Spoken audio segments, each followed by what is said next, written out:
이번 영상은 함수에 대해서 해보도록 하겠습니다. 첫 번째 문제 보면 입항 요일인데 입항 1의 요일을 구하래요. 자, 어떻게 되냐면 위크데이에서 1부터 7까지 나오는 거에 대해서 추주에다 넣어주면 되는 부분이에요. 자, 그러면 이 부분에서 위크데이를 먼저 볼까요? 이퀄 그 다음에 WEKDAY 위크데이를 선택을 하고요. 자, 그 다음에 지금 표시되어 있는 첫 번째가 시리얼 넘버라고 되어 있는데 날짜라는 부분이에요. 그래서 날짜가 입항 1을 갖고 한다 그랬으니까 입항 1을 선택을 합니다. 자, 그 다음에 컴마를 해보면 굉장히 많은 옵션들이 있는데 1부터 3까지예요. 그러니까 우리나라 같이 월요일부터 세는 경우는 이 옵션 자리에다가 2를 써줍니다. 2.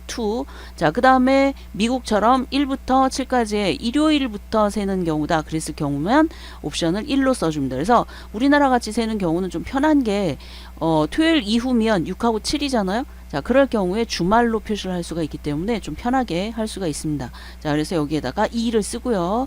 자, 그리고 가로를 닫고 엔터를 치게 되면 자, 이 위크데이 결과가 5가 나오는데 fx를 들어가 보면 이렇게 들어가 보면 자, 지금 옵션을 2로 했어요. 그랬을 때 결과가 5가 나왔다는 얘기는 자, 1부터 7까지인데 그게 월요일부터 세는 거니까 월, 화, 수, 목, 금, 금요일이란 뜻이 되는 겁니다. 자, 이렇게 돼 있고요. 자, 그렇다면 이거를 실제 이제 무슨 요일 이렇게 표시가 되게 하려면 여기에 choose라는 명령을 사용을 하게 됩니다. 그래서 앞쪽에다가 choose, choose라는 명령을 주고요. 그 다음에 인덱스 넘버라고 되어 있는 이 부분은 요거의 결과에 따라서 뒤쪽에 컴마를 하고 생각을 하겠습니다. 자, 뒤쪽에 value 1, value 2 이런 자리에다가 여기에서 1부터 7까지 결과가 나온다고 했으니까 뒤쪽에도 7개의 밸류를 넣어줘야 됩니다. 그래서 다운표 안에 왜 다운표를 해주냐면 여기 월요일 그러니까 예시가 나와 있죠. 문자로 표시를 한다고 했습니다. 자, 그래서 다운표 안에 월요일 다운표 콤마 다운표 화요일 다운표 콤마 다운표 수요일 자, 이런 식으로 해서 자, 목요일 금요일 그 다음에 토요일 다운표 안 됐네요. 다운표 토요일 다운표 콤마 다운표 일요일 이런 식으로 넣어주는 겁니다. 자, 이렇게 하고 가로를 닫게 되면 추주가 끝났어요. 자, 그러면 엔터를 쳐보면 아까 5가 결과가 나왔는데 지금 금요일이라고 나와 있죠. 자, 이게 무슨 뜻이냐면 위크데이가 5가 나왔으니까 뒤쪽에 있는 월요일 화요일 이거를 1, 2, 3, 4, 5 다섯 번째인 금요일이 나오게 하겠다. 이런 것이 되는 겁니다. 자, 이렇게 하다 보니 추주의 첫 번째 속성을 알겠죠. 자, 뭐냐면 여기가 반드시 연속되는 번호로 1번부터 나오도록 꾸며줘야 된다는 얘기입니다. 자, 이렇게 표시가 되어 있고요. 자, 그 다음에 비교라고 되어 있는 이 부분. 자, 여기에다가 항차의 내림차 순으로 순위를 구하라 그랬어요. 자, 뒤쪽에 보니까 rank.eq라는 함수를 쓰게 됩니다. 자, equal. 자, 그 다음에 rank.eq라고 되어 있는 함수를 사용을 하고요.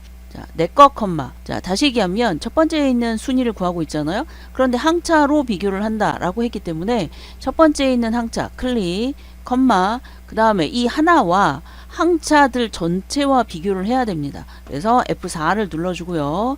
컴마 자, 그 다음에 여기에 내림이냐 오름이냐 라고 표시가 되어 있는데 여기에 지금 보시면 내림차순으로 순위를 구하라 라고 했기 때문에 내림차순에 해당하는 0 자, 0을 직접 써도 되고 선택을 해도 됩니다. 자, 이렇게 하고 가로 닫고 엔터를 쳤어요.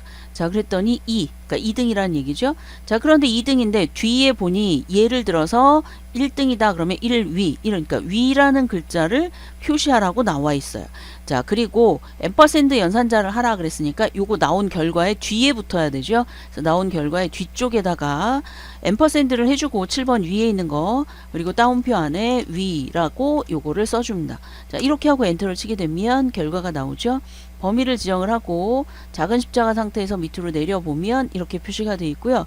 클릭한 다음에 서식 없이 채우기를 누르게 되면 이렇게 결과가 나옵니다. 다음에 왼쪽에 3번에 해당하는 거 최소라니까 최소면 미니멈이겠네요. 그래서 min을 쓰게 됩니다. equal min이라고 되어 있는 걸 써주고요. 자, 그 다음에 이 미니멈은 그냥 범위를 정해주는데 뭐로 하냐면 지금 보니까 최소 화물량의 개수로 해요.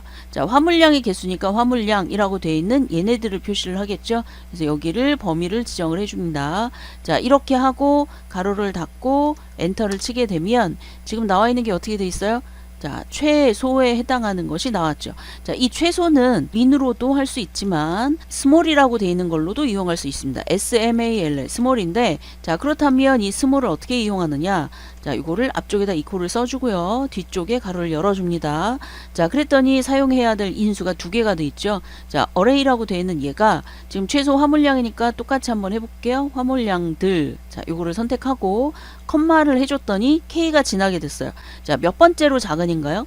최소라고 했으니까 작은 애들 중에 첫 번째 1등이라는 얘기죠. 그래서 1 가로 닫고 엔터를 치게 되면 위쪽에 나와 있는 결과와 똑같은 결과를 나타냅니다. 자, 이렇게 해서 민하고 스몰이라고 되어 있는 것도 알아두도록 하시고요.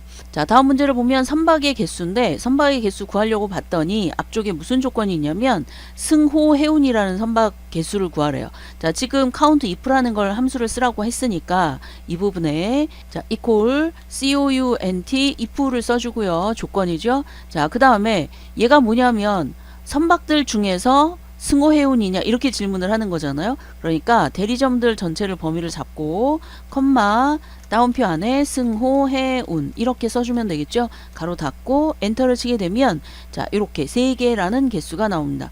자, 이렇게 해서 승호해운의 개수 표시가 되어 있고요. 이거는 디카운트를 이용할 수도 있지만 지금 여기서는 할 수가 없어요. 왜냐하면 승호해운이라고 되어 있는 게 대리점 승호해운 이렇게 바로 밑에 줄에 승호해운이 있어야 이걸 이용할 수 있는데 자, 만약에 어딘가에 조건을 써라 라고 한다면 두 개를 컨트롤 C로 카피한 다음에 어딘가에 갖다 놓으면 이거를 가지고 디카운트는 할 수 있습니다. 자, 해볼까요? equal decount. 자, 그런데 이제 조건에 관련된 건데 얘가 어느 부분에 해당하는 걸 잡느냐에 따라서 디카운트냐 디카운트 A냐 하는 건데요. 자, 일반적으로 여러분이 많이 활용할 수 있는 건 디카운트 A예요. 그래서 가로를 열고 자, 첫 번째는 범위를 잡습니다. 데이터베이스 범위니까 전체 범위 잡죠. 컴마. 자, 그 다음 필드 실제 계산할 거예요. 자, 디카운트에 해당하는 거니까 여기선 아무거나 잡아도 상관이 없어요. 그래서 제목만 잡아줍니다. 컴마. 자, 그 다음에 어떤 애들이냐면 대리점이 승호해운인 것. 그랬으니까 범위 잡고 가로 닫고 엔터를 치게 되면 자, 똑같이 3개의 결과가 나오죠. 자, 각각의 장단점이 있습니다. 그걸 잘 활용을 해서 실무에 활용할 수 있도록 연습을 하시고요. 자, 그 다음에 평균을 구하는데 여기 지금 보니까 신일해운 선박의 항차 평균이래요. 자, 그런데 문제에 봤더니 항차 평균을 구하는데 D average를 이용을 한대요. 자, equal D average 이거를 선택을 합니다. 자, 그 다음에 데이터베이스 범위이기 때문에 전체 범위를 잡아주고요. 자, 그 다음에 실제 계산이 돼야 돼요.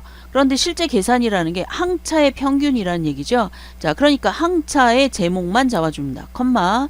자, 그 다음에 조건이 뭐냐면 지금 나와 있는 거에서 신일해운의 선박이래요. 그러면 어딘가에 대리점이 신일해운 이런 게 있어야 돼요. 다행히도 여기 나와 있죠. 그리고 문제에도 뭐라고 돼 있냐면 조건은 입력 데이터를 이용하시오 라고 표시가 돼 있어요. 그래서 이렇게 하고 가로를 닫고 엔터를 치게 되면 평균이 나옵니다. 자, 그런데 여기에 뭐라고 써 있냐면 int를 이용하래요. int는 인티저라고 하는 정수라는 말이죠. 자, 여러 개가 나왔을 때는 평균이 구해졌을 때 소수 이하 자릿수가 나올 가능성이 많아요. 자, 그래서 그걸 감안해 그래서 여기다가 int를 써줍니다. int 가로 열고요.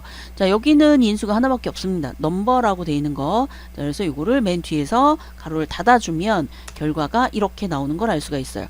자, 아까는 29가 나왔는데 오늘 28이 나온 이유는 아마도 이게 반올림이 돼서 화면에 보여졌었나 봐요. 자, 그런데 소수 이하 자릿수를 없애는 int를 했더니 그 자리가 없어지면서 이렇게 28이라는 정수가 표시가 됐습니다.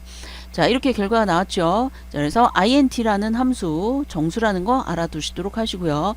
자, 그 다음에 아래쪽에 항차를 구하는데 앞에 나오는 코드에 대한 항차를 구하는데요. 그리고 함수는 vlookup이라고 표시가 되어 있습니다. 자, equal vlookup을 선택을 합니다. 자, 이 부분과 항차와 H의 14셀에 있는 것이 연결이 되는 부분이 이 첫 번째 부분이에요. 그래서 얘에 대한 걸 찾겠대요. 컴마. 자, 그 다음에 코드로 찾기 때문에 코드에 해당하는 부분을 첫 번째 열로 잡아서 전체 범위를 잡고요. 컴마. 자, 그 다음에 실제 나와야 될 게 항차가 나오는 거잖아요. 항차가 하나, 둘, 셋, 넷, 다섯 번째 있죠. 자, 지금 여기 보면 컬럼 인덱스 넘버니까 몇 번째 있느냐 이걸 선택을 하는 거예요. 그래서 이 부분에 5를 써주면 되고요. 자, 그리고 컴마를 눌렀더니 유사일치냐 정확히 일치냐 이렇게 표시가 돼 있죠. 자, 정확히 일치에 해당하는 부분이기 때문에 0을 입력하거나 아니면 false라고 돼 있는 걸 써주면 되겠습니다. 자, 요거를 가로 닫고 엔터를 치게 되면 이렇게 결과가 나옵니다. 자, 이렇게 해서 vlookup에 대한 함수 결과가 나왔습니다. 자, 자, 됐죠? 자, 이 6가지의 함수 다시 한번 여러분이 연습을 하시고 왼쪽에 나와 있던 스몰이라는 부분과 그 다음에 디카운트 A라고 되어 있는 거 설명한 거 다시 한번 연습을 하시도록 하세요. 자, 이 영상은 여기까지 하겠습니다. 수고하셨습니다.